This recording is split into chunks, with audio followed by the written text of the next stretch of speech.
প্রধান অতিথি বক্তব্য রাখবেন। এর পরবর্তী অধিবেশনে আপনাদের মতামতের ভিত্তিতে ভোটাধিকার প্রয়োগের মাধ্যমে তৃণমূল পর্যায় থেকে নেতৃত্ব নির্ধারিত হবে। সভাপতি পদে, সাধারণ সম্পাদক পদে এবং সাংগঠনিক সম্পাদক পদে আপনাদের সুচিন্তিত মতামত রায় দ্বিতীয় অধিবেশনে ব্যালটের মাধ্যমে আপনারা প্রদান করে তৃণমূল থেকে আপনারা নেতৃত্ব নির্বাচন করবেন। এই যে প্রথা গণতন্ত্র চর্চা, দলের মধ্যে গণতন্ত্র চর্চা, তৃণমূল থেকে নেতৃত্ব বের করে আনা, এই চিন্তা চেতনার আদর্শে জাতীয়তাবাদী দলের ভারপ্রাপ্ত চেয়ারম্যান আগামী দিনের রাষ্ট্রনায়ক তারেক রহমানের চিন্তা প্রসূত ফসল থেকে তৃণমূলে সারা বাংলাদেশে আজকে তৃণমূল সংগঠনে সম্মেলনের মাধ্যমে নেতৃত্ব গঠিত হচ্ছে। তারই ধারাবাহিকতায় বাগেরহাট জেলার প্রতিটি 9টি উপজেলার 3টি পৌরসভায় এবং প্রতিটি ইউনিয়নে নির্বাচনের মাধ্যমে নেতৃত্ব নির্বাচিত হচ্ছে। আপনারা ঈদের আনন্দের মতো আজকে এই অনুষ্ঠানে যোগদান করেছেন। এই নির্বাচনের পরে আমাদের নিজেদের মধ্যে প্রতিযোগিতা, আমাদের ঐক্য ধরে রাখতে হবে। সবাই ঐক্যবদ্ধ হয়ে আমাদের কিন্তু প্রাথমিক বিজয় হয়েছে, চূড়ান্ত বিজয় আমাদের হয়নি। আমরা এখনো জাতীয়ভাবে একটি সুষ্ঠু নির্বাচনের মাধ্যমে গণতান্ত্রিক শাসন ব্যবস্থায় ফিরে যেতে পারি নাই। শুধুমাত্র আমাদের দলীয় নেতা নির্বাচন করার জন্য এই প্রক্রিয়া অবলম্বন করা হয়েছে। আমাদের সামনে লড়াই রয়েছে, ভোট যুদ্ধ রয়েছে। আজকে এই নির্বাচনের মাধ্যমে যে নেতৃত্ব আপনারা নির্বাচিত করবেন, তখন থেকে সবাই ভেদাভেদ ভুলে গিয়ে ঐক্যবদ্ধ হয়ে জাতীয়বাদী দলের আদর্শের চেতনাকে সামনে রেখে সবাই কাঁধে কাঁধ রেখে ঐক্যবদ্ধ হয়ে আওয়ামী ফ্যাসিস্ট সরকারকে পরাজিত করে আমাদের চূড়ান্ত বিজয় আমাদের লক্ষ্য অর্জন করতে হবে। আমরা এখানে প্রতিদ্বন্দ্বিতা করছি, আমরা এখানে নির্বাচন করছি। প্রত্যেকটি আসনে একাধিক প্রার্থী রয়েছে। জাতীয়তাবাদী দল, স্ট্যান্ডিং কমিটি এবং ভারপ্রাপ্ত চেয়ারম্যান যাকে মনোনয়ন দিবে তাকেই আমরা সবাই আমরা লড়াই করব। শুধু মনে রাখতে হবে আমাদের অপকর্মের জন্য দল যেন ক্ষতিগ্রস্ত না হয়। দীর্ঘ 17 বছর আন্দোলন সংগ্রামে অসংখ্য মানুষকে এই বাংলাদেশে জীবন দিতে হয়েছে, রক্ত দিতে হয়েছে। রক্তের সাগর পানি দিয়ে আজকে আমরা এখানে এসেছি। আমরা বাগেরহাট কারাগারে ছিলাম, এই মঙ্গলার অনেকে আমার সাথে কারাগারে ছিল। সালাম সাহেব ছিল, একে রাকরাম সাহেব ছিল, 84 জন নেতা কর্মী একদিনে আমরা গ্রেপ্তার হয়ে বাগেরহাট কারাগারে ছিলাম, নির্যাতনের শিকার হয়েছিলাম। আমরা শুধু বাগেরহাট কারাগারে নয়, কেন্দ্রীয় কারাগারে আমরা গত 17 বছর আমরা গ্রেপ্তার হয়েছি, রিমান্ডের নির্যাতনের শিকার হয়েছি।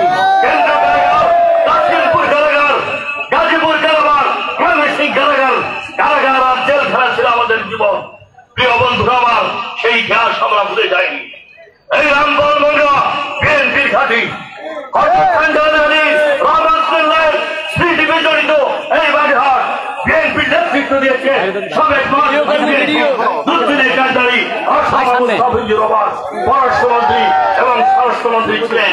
সেই ঐতিহ্যকে বাগেরহাট ধারণ করে রয়েছে। আপনারা কেউ বিশৃঙ্খলা সৃষ্টি করবে না।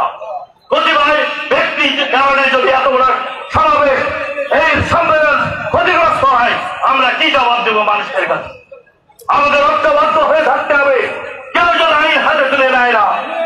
মানুষের জানমাল, বিশেষ করে হিন্দু সম্প্রদায়ের যারা বৌদ্ধ খ্রিস্টান রয়েছে, তাদের জানমালের আমাদের নিরাপত্তা রক্ষা করতে হবে। আমরা যেন কেউ আইন হাতে তুলে নেওয়া নাই, আমরা যেন কারোর উপর চুরি অত্যাচার নির্যাতন না করি। আপনারা দেখেছেন গত 17 বছর আওয়ামী লীগ জুলুম নির্যাতনের কারণে তাদের পরিণতি কি হয়েছে, দেখেছেন তাদের পরিণতি। আল্লাহ রাব্বুল আলামিন তাদেরকে পাকড়াও করেছে। জুলুমবাজ, দাদাবাজ, সন্ত্রাসীরা এবং যারা অবিচার করেছে, জুলুম করেছে, খুন হত্যা খুন করেছে, টাকা পাচার করেছে, তাদের পরিণতি আপনারা দেখেছেন। আমরা সেই কলঙ্কিত পথের অনুসরণ করতে চাই না কেউ। আমাদের ভারপ্রাপ্ত চেয়ারম্যান আগামী দিনে রাষ্ট্রনায়ক দৃঢ়তার সাথে কঠোরভাবে নির্দেশনা দিয়েছেন। কেউ আপনারা জনগণের সাথে থাকুন, আইন হাতে তুলে দেবেন না। জনগণের কল্যাণে কাজ করুন। সন্ত্রাস, চাঁদাবাজ, দখলবাজ, নৈরাজ্য, জনগণের জানমালের বিঘ্ন সৃষ্টি করে এমনকার কাজের সাথে জাতীয়তাবাদী দলের সূর্য সৈনিক নেতা কর্মীরা কেউ জড়িত থাকতে পারে না বলে আমি দৃঢ়ভাবে বিশ্বাস করি। আমরা ধৈর্য ধারণ করেছি। অতীতে 17 বছর জুলুম নির্যাতন সহ্য বাধ্য করে আজকের এই জায়গায় দাঁড়িয়েছি। আমাদের এই সরকারের কাছ থেকে একটি সুষ্ঠু নির্বাচন আদায় করাই হলো আমাদের এখন লক্ষ্য। এই লক্ষ্যের জন্য চতুর্দিকে দেশি বিদেশি ষড়যন্ত্র চলছে, চক্রান্ত চলছে। আমরা এখন চূড়ান্ত বিজয় আমাদের গণতান্ত্রিক শাসন ব্যবস্থায় ফিরে আসার জন্য মানুষের ভোটাধিকার প্রয়োগের মাধ্যমে, সুষ্ঠু নির্বাচনের মাধ্যমে, একটি গণতান্ত্রিক পার্লামেন্টের মাধ্যমে আমরা রাষ্ট্র পরিচালনা করব। সেই জায়গায় আমরা এখনো যেতে পারিনি। সেই লড়াইটা আমাদের চলছে। প্রিয় বন্ধুরা আমার, সামনে কঠিন সংগ্রাম। আল্লাহ ভাই, এই সংগ্রামে তারেক রহমানের নেতৃত্বে দেশনেত্রী বেগম খালেদা জিয়া আজকে বাংলাদেশে ফিরেছে 4 মাস পর। এদেশের সবচেয়ে জনপ্রিয় নেত্রী। দীর্ঘ 43 বছর রাজনৈতিক জীবনে দেশনেত্রী বেগম খালেদা জিয়া 3 বারের প্রধানমন্ত্রী, 2 বারের বিরোধী দলীয় নেত্রী। এই 80 বছর বয়সে যে ত্যাগ স্বীকার তিনি করেছেন বাংলাদেশের মানুষের গণতন্ত্রের জন্য, বাংলাদেশের মানুষের ভোটের অধিকার ফিরিয়ে দেওয়ার জন্য যে সংগ্রাম, যে আত্মত্যাগ তিনি করে গেছেন। 36 বছরের স্মৃতি বিজড়িত ক্যান্টনমেন্টের বাসভবন থেকে তিনি উচ্ছেদ হয়েছেন। তার ছেলে আরাফাত রহমান কোকোকে তিনি হারিয়েছেন, তার মাকে হারিয়েছেন কারাগারে থাকা অবস্থায়, ভাইকে হারিয়েছেন, বোনকে হারিয়েছেন। এমন আত্মত্যাগ পৃথিবীর ইতিহাসে খুব কম রাজনীতিবিদের ইতিহাসে রয়েছে। তাই প্রিয় বন্ধুরা আমার, আসুন আমাদের ঐক্যবদ্ধ হয়ে দ্বিতীয় অধিবেশন রয়েছে, সেখানে আমরা ভোটের মাধ্যমে আপনারা সুচিন্তিত রায় দিয়ে শান্তিপূর্ণ পরিবেশ বজায় রেখে জাতীয়তাবাদী আদর্শের যে সূর্য সৈনিক, ধৈর্য, সহনশীলতা, সবাইকে ঐক্যবদ্ধ হয়ে আমরা কাজ করবেন। আপনাদের মতামতের ভিত্তিতে যারাই নির্বাচিত হবে, পরাজিত এবং বিজিত, সবাইকে ঐক্যবদ্ধ করে এই মামলাকে অনেক সুখের একটি দুর্গে পরিণত করে শহীদ জনগণের সৈনিক হিসেবে, সৈনিক হিসেবে, আগামী রাষ্ট্রনায়ক তারেক রহমানের সৈনিক হিসেবে আমাদের অসমাপ্ত কাজ ক্ষুধা দারিদ্র মুক্ত একটি বৈষম্যহীন সমাজ ব্যবস্থা করে তুলবো। এই আশাবাদ ব্যক্ত করে সবাইকে ধন্যবাদ, কৃতজ্ঞতা জানিয়ে আমার বক্তব্য শেষ করছি। জাতীয়তাবাদী দল জিন্দাবাদ, শহীদ জিয়াউর তারেক রহমান বিজয় বেশি আসবে। ধন্যবাদ সবাই।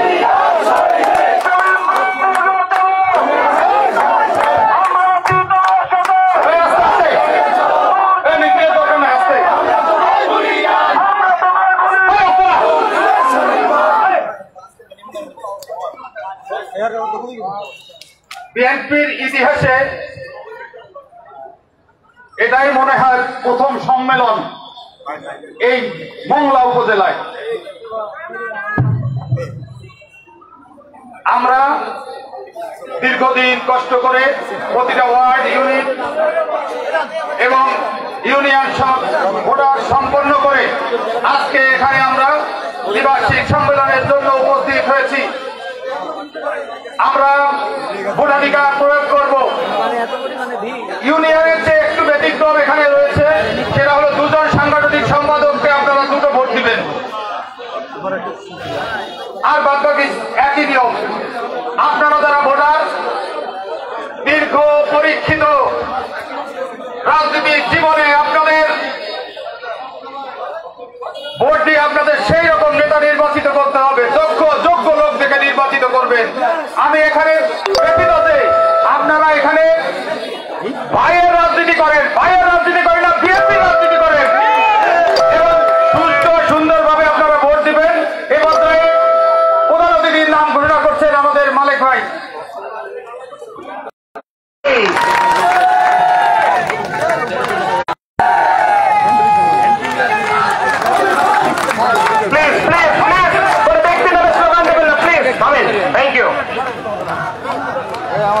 বিসমিল্লাহিররহমানিররহিম।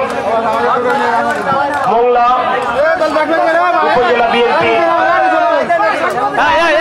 দ্বিবার্ষিক সম্মেলনে উপস্থিত শ্রদ্ধাভাজন সভাপতি, আমাদের প্রিয় নেতা শামা ফরিদউদ্দিন, উপস্থিত আজকের আয়োজনের বিশেষ অতিথি, এই জনপদের কৃতি সন্তান, বাংলাদেশ জাতীয়তাবাদী দল জাতীয় নির্বাহী কমিটির গবেষণা বিষয়ক সম্পাদক সুবক্তা কৃষিবিদ শামীমুর রহমান শামীম, উপস্থিত আজকের এই সম্মেলনে যিনি উদ্বোধন ঘোষণা করেছেন, দলের অত্যন্ত সংকটময় মুহূর্তে যার উপর আমাদের প্রিয় নেতা তারেক রহমান বাগেরহাট জেলা বিএনপির পুনর্গঠনে দায়িত্ব অর্পণ করেছিলেন। আমাদের সেই প্রিয় নেতা প্রকৌশলী এটিএম আকরাম হোসেন তালিম উপস্থিত। আজকের আয়োজনের বিশেষ অতিথি আমাদের সকলের প্রিয়জন, আপনাদের সকলের পরিচিত মুখ, বিএনপি জাতীয় নির্বাহী কমিটির বিপ্লবী সহ সাংগঠনিক সম্পাদক বাবু জয়ন্ত কুমার কুণ্ডু উপস্থিত। বিএনপি জাতীয় নির্বাহী কমিটির অন্যতম সদস্য বড় ভাই অ্যাডভোকেট ওয়াহিদুজ্জামান টিপু উপস্থিত। বাগেরহাট জেলা বিএনপির বিপ্লবী সদস্য সচিব বীর মুক্তিযোদ্ধা মোজাফফর আহমদ আলম উপস্থিত। আমাদের আরেক প্রিয় নেতা, যিনি 28 অক্টোবর পরবর্তী সময়ে দলের নির্দেশনা প্রতিপালন করবার জন্য সমন্বয়কের দায়িত্ব পালন করেছিলেন, বাগেরহাট জেলা বিএনপির সাবেক সভাপতি জনাব এম এ সালাম উপস্থিত।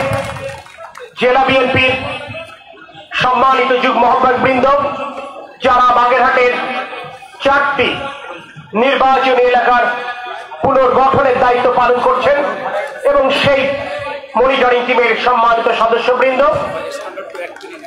মোংলা উপজেলার অন্তর্গত বিভিন্ন ইউনিয়নের নির্বাচিত সভাপতি সাধারণ সম্পাদক বৃন্দ, আমার সামনে উপবিষ্ট এবং দণ্ডায়মান সম্মানিত ডেলিগেট এবং কাউন্সিলর বৃন্দ, গণমাধ্যমের বন্ধুরা, আসসালামু আলাইকুম রহমতুল্লাহ। আমরা বাগেরহাটে যখন আসি, আমরা মাঝে মাঝেই এই ধরনের বিশৃঙ্খল পরিবেশের সম্মুখীন হই। একজন রাজনৈতিক পরিবারের সন্তান হিসেবে আমার কাছে এটি অস্বাভাবিক লাগে না, কারণ যেই বাগেরহাট শেখ পরিবারের দৌরাত্মে কম্পমান ছিল, যেই বাগেরহাট ওই খুলনা সিটি কর্পোরেশনের ভোট লুট করা তথাকথিত মেয়রের দাপটে কম্পমান ছিল, সেই বাগেরহাটে সুস্থ রাজনীতির চর্চা যে দীর্ঘদিন যাবৎ অনুপস্থিত ছিল, সেটি অত্যন্ত বোধগম্য। যেহেতু সুষ্ঠু রাজনৈতিক চর্চা অনুপস্থিতির কারণে এই অঞ্চলের মানুষ স্বাভাবিক রাজনৈতিক চিন্তা চেতনা সম্পন্ন হয়ে বড় হওয়ার ক্ষেত্রে প্রতিবন্ধকতার সম্মুখীন হয়েছেন। আজকে যে তরুণ যুবক 25 বছরে টকবক করে ফোটেন, তার সর্বশেষ স্মৃতি গণতান্ত্রিক রাষ্ট্রে যখন তার বয়স মাত্র 7 বছর। 18 বছরের অনির্বাচিত সরকারের, লুটেরা সরকারের, ফ্যাসিস্ট সরকারের শাসন দেখে হয়তোবা তারা মনে করেছেন রাজনীতিতে এমনই। সেই কারণে আমার এই তরুণ এবং যুবক ভাইদের আচার আচরণের হয়তো আমরা লক্ষ্য করি। আমাদের দায়িত্ব, যারা আমরা নেতৃত্ব দেয় বিভিন্ন ইউনিটে, আমাদের সেই সহকর্মীদের সূত্রে দেওয়ার। কিন্তু যদি আমরা দায়িত্বশীল জায়গায় থেকে দায়িত্বশীলতার পরিচয় দিতে ব্যর্থ হই, সেটি হচ্ছে সবচেয়ে বড় দুর্ভাগ্যের হবে। আমি তাই আপনাদেরকে উদাত্ত আহ্বান জানাবো, আজকে সম্মানিত কাউন্সিলর বৃন্দকে, আপনারা এমন নেতৃত্ব বেছে নেবেন আগামী দিনের কাউন্সিলে, যারা দায়িত্বশীলতার পরিচয় দিতে সক্ষম হবেন, যারা সকল নেতা কর্মীকে অভিভাবকের ছায়া দিতে সক্ষম হবেন। প্রিয় সাথী সহযোদ্ধা বৃন্দ, যখন আমরা কাউন্সিল করছি, নিশ্চয়ই আমরা সে সময় ভুলে যাইনি আমাদের সেই শত শত গুমের শিকার সহকর্মীদের কথা। আমরা নিশ্চয়ই ভুলে যাইনি আমাদের 5,000 উপর সহকর্মীদের কথা, যারা গণতান্ত্রিক আন্দোলনে জীবনের বুকের তাজা রক্ত ঢেলে দিয়েছিল এই কালো পিচ ঢালা রাজপথে। আমরা নিশ্চয়ই আমাদের সেই 60 লক্ষ সহযোদ্ধার কষ্টের কথা ভুলে যাইনি, যারা জীবনের সোনালী অধ্যায় কারাগারে শেষ করেছেন। আমার পাশে দাঁড়িয়ে আছেন বাগেরহাট জেলা বিএনপি অন্যতম নেতা আমাদের ভাই মনিরুল ইসলাম। দীর্ঘ 7 বছর গণতান্ত্রিক আন্দোলন করতে গিয়ে দেশের একটি বেগম খালেদা জিয়ার সাথে তিনি কারাবরণ করেছেন।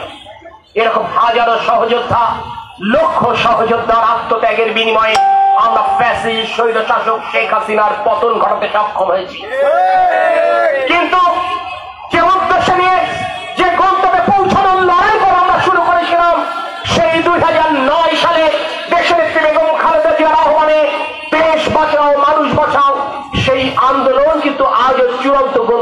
পৌঁছায়নি, কারণ আমরা শুধুমাত্র ফ্যাসিস্ট স্বৈরশাসক শেখ হাসিনার পতন ঘটিয়েছি। আমরা শেখ হাসিনাকে দেশ ছাড়া করেছি, কিন্তু বাংলাদেশের হারানো গণতন্ত্র কিন্তু আজও আমরা ফিরিয়ে আনতে পারিনি। তাই গণতন্ত্র উত্তরণের বাকি পথটি কিন্তু আমাদেরকে পাড়ি দিতে হবে। ঠিক যেভাবে আমরা সহকর্মীরা ভাই ভাই হিসেবে কাঁধে কাঁধ মিলিয়ে দীর্ঘ ১৬ বছরের রাজপথের আন্দোলনে আমরা সফল কাম হয়েছি, বাকি পথটুকু কিন্তু ঠিক একইভাবে ইস্পাত ঐক্যের মাধ্যমে আমাদের রাজনৈতিক কর্মসূচিতে জনগণকে সম্পৃক্ত করে আমাদেরকে পাড়ি দিতে হবে। নিশ্চয়ই গণতন্ত্রের মাতা সুস্থ হয়ে দেশে পদার্পণ আমাদের এই আন্দোলনের নতুন প্রাণের সঞ্চার করেছে। আমরা বিশ্বাস করি সেদিন বেশি দূরে নয় যেদিন আমাদের প্রিয় নেতা তারেক রহমান বাংলাদেশে ফিরে আসবেন এবং যার হাত দিয়েই গণতন্ত্র চূড়ান্ত লক্ষ্য মানে ছুটে চলবে। প্রিয় সাথী সহযোদ্ধা বৃন্দ, আজ দেশের বিরুদ্ধে হাজারো ষড়যন্ত্র আপনারা নিশ্চয়ই বোঝেন। একটি অন্তর্বর্তীকালীন সরকারের কাছে যেখানে জনগণের প্রত্যাশা ছিল আইন শৃঙ্খলা পরিস্থিতি স্বাভাবিক করে নিত্য প্রয়োজনীয় দ্রব্যের মূল্য জনগণের নাগালের মধ্যে এনে অপরিহার্য সংস্কারগুলো শেষ করে দ্রুততম সময়ের মধ্যে একটি সুষ্ঠু নির্বাচনের ব্যবস্থা করবে। কি দুর্ভাগ্য, আজ তাই সেই গণতন্ত্রের কথা বলতে গেলে, আজ বাংলাদেশের মানুষের ভোটাধিকারের কথা বলতে গেলে কিন্তু আজ আমাদেরকে শুনতে হয় আমরা নাকি বাংলাদেশের নতুন বন্দোবস্তের সাথে তাল মিলাতে পারছি না। প্রিয় সাথী সহযোদ্ধা বৃন্দ, এই মে মাসে দাঁড়িয়ে আমি কথা বলছি, যেই মে মাসের 30 তারিখে আমাদের প্রিয় নেতা শহীদ রাষ্ট্রপতি জিয়া রহমান শাহাদত বরণ করেছিলেন, যার ঘোষণায় বাংলাদেশের মহান মুক্তিযুদ্ধের সূচনা হয়েছিল। আমি দায়িত্ব নিয়ে বলতে পারি 70-এর নির্বাচনের ফলাফল যদি সেদিন ওই আইব সাহেব মেনে নিতেন তাহলে হয়তো স্বাধীন বাংলাদেশের মুক্তিযুদ্ধের সূচনা হতো কিনা সেটি সবচেয়ে বড় প্রশ্ন। 2014, 2018 এবং 2024-এর জাতীয় সংসদ নির্বাচন নিয়ে যদি শেখ হাসিনা ওয়াজেদ ছিনিমিনি খেলতেন আজকে তাহলে এক কাপড়ে পরিবহন বিমানে তাকে বাংলাদেশ ছেড়ে পালিয়ে যেতে হতো না। তাই আজকে সংস্কারের কথা বলেন, উন্নয়নের কথা বলেন, নতুন বন্দোবস্তের কথা বলেন, আমরা সবকিছুতে রাজি ততক্ষণ পর্যন্ত যতক্ষণ জনগণ আপনাদেরকে সময় দেবে। কিন্তু জনগণের ভোটাধিকার নিয়ে আমরা নিশ্চয়ই কেউ ছিনিমিনি খেলে আমাদের এই দীর্ঘ জীবনের অর্জনকে কিন্তু আমরা নস্যাৎ করে দেব, এটি বাংলাদেশের জনগণ প্রত্যাশা করে না। তাই প্রিয় সাথী সহযোদ্ধা বৃন্দ, এই কাউন্সিল আমি আশা করি একটি শক্তিশালী মোংলা উপজেলা বিএনপিকে উপহার দেবে, যেই মোংলা উপজেলা বিএনপি আগামী দিনে গণতন্ত্র উত্তরণের বাকি পথটি পাড়ি দিতে আমাদেরকে সহায়তা করবে। আমাদের নেতা কৃষিবিদ শামীম রহমান শামীম বলেছেন, একটি বড় রাজনৈতিক দল বাংলাদেশ জাতীয়তাবাদী দল, এই দলে হাজারো নেতা থাকতে পারে, অনেকের প্রত্যাশা থাকতে পারে, প্রত্যাশার সংঘাত থাকতে পারে, কিন্তু আমাদের 3টি অপরিহার্য বিষয় রয়েছে। একটি হচ্ছে শহীদ রাষ্ট্রপতি জিয়া রহমানের আদর্শ, আরেকটি হচ্ছে দেশের নেত্রী বেগম খালেদা জিয়ার অভিভাবকত্ব, আরেকটি হচ্ছে আমাদের প্রিয় নেতা তারেক রহমানের নেতৃত্ব। তাই দেশের নেত্রী বেগম খালেদা জিয়া এবং আমাদের নেতা তারেক রহমান যে সিদ্ধান্ত দেবেন আমি বিশ্বাস করি যার হৃদয়ে জাতীয়তাবাদের আদর্শে প্রথিত রয়েছে তিনি সেই সিদ্ধান্ত মেনে নেবেন এবং তাকে সামনে নিয়ে আগামী জাতীয় সংসদ নির্বাচনে বাংলাদেশ জাতীয়তাবাদী দলকে কামিয়াব করতে তিনি তার সর্বশ্রেষ্ঠ শক্তি নিয়োগ করবেন। আগামী এই কাউন্সিল যেটি শুরু হতে যাচ্ছে সেখানে আপনারা যেমন সভাপতি পদে একজনকে নির্বাচিত করবেন, সাধারণ সম্পাদক পদে যেমন একজনকে নির্বাচিত করবেন, নতুন গঠনতন্ত্র অনুযায়ী আপনারা উপজেলা বিএনপিতে 2 জন সাংগঠনিক সম্পাদককে নির্বাচিত করবেন, যার মাধ্যমে আমরা আগামী দিনে একটি শক্তিশালী সাংগঠনিক কাঠামো মংলা উপজেলা বিএনপিকে দিতে সমর্থন বলে আমি আশা করি। আপনাদের আর ধৈর্যচ্যুতি করাতে চাই না, আপনারা সুচিন্তিত মতামতের ভিত্তিতে বাংলাদেশ জাতীয়তাবাদী দলের জন্য উপযুক্ত নেতৃত্ব মেনে নেবেন। মনে রাখবেন যেই নেতৃত্ব আগামী বাংলাদেশের জনগণের আশা আকাঙ্ক্ষা পূরণে সমর্থ হবেন সেই নেতৃত্ব নির্বাচন করবার আহ্বান জানিয়ে আমি আমার কথা শেষ করছি। আল্লাহ হাফেজ। বাংলাদেশ জিন্দাবাদ, বাংলাদেশ জাতীয়তাবাদী